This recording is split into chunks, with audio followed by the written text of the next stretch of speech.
do the rich people cringe and say, don't tell them that, Rob? Yes. Don't tell people what you know. Right. Keep them poor. My father was the head of education, PhD, all that stuff. I go home and ask him, said, why don't we learn about money in school?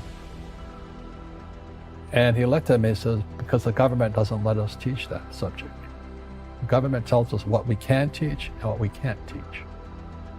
And I thought that was strange. And I said, but aren't we going to school to learn about money? He says, no, your job is to get a job. I said, but you get a job to earn money. He goes, no, you're supposed to just get a job. I went, no. Isn't the purpose of a job to earn money? He goes, you're correct. I said, so why don't I just learn about money? I can skip the job part, you know? And he got flustered and he said, if you want to learn about money, why don't you ask your best friend's father about money? And I said, why? That's Mike. So I asked him. He says, because Mike's father is an entrepreneur. And I said, what are you? He says, I'm an employee. I'm a government employee. And I went, oh, what's the difference? He says, the difference is an entrepreneur must know about money, or they're no longer entrepreneurs. And he says an employee doesn't have to know anything about money, because the government will take care of them, the company will take care of them. So I'm all confused. But I took my dad's advice and I trundled over to Mike's father's office and knocked on his door and I said, hey, I'm here, 9 years old. Teach me about money. He says, beat it, kid, you know. But that's where the story of Rich Dad, Poor Dad started. And finally, through persistence, my rich dad started teaching me about money on one condition. And that condition was he would never pay me. He says, the moment I pay you, you think like an employee. He says, that's the trap. Entrepreneurs work for free. And now I'm 9 years old, my head's going cracking in half. He says, you never want a paycheck. Understand that, kid? I said, okay, I got it. And he says, well, how do I make money? He says, that's what entrepreneurs figure out. It's like, so how do I learn about money? So he would just break out a Monopoly game board. So I would work for free. I'd pick up cigarette butts and he had hotels and restaurants and I would clean and do menial tasks.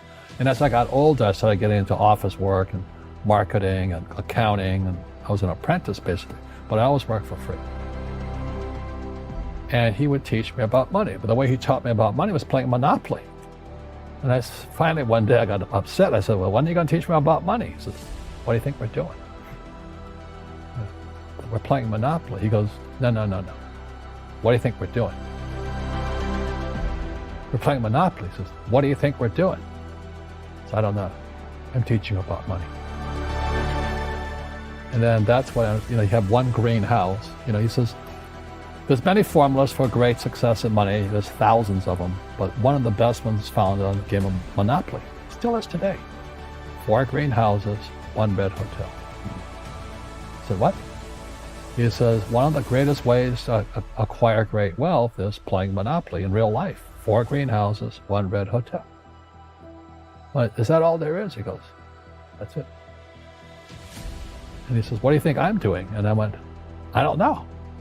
So then he took me out and he showed me his greenhouses. And 10 years later, when I was 19, I was now in school in New York, and I come back to Hawaii, and Rich Dad had bought the biggest piece of land smack dab in the middle of Waikiki Beach. And when you go to Waikiki Beach today, you'll see the Hyatt Regency Hotel. That was his hotel. Just like the game of Monopoly. Just like the game of Monopoly. Acquired assets and they became bigger assets. He just kept what's called an assemblage, because that property wasn't that big at the time. So he had to buy out all the small guys. Because Waikiki was a little dirt water little town. So he'd buy out this shop owner and buy that shop owner.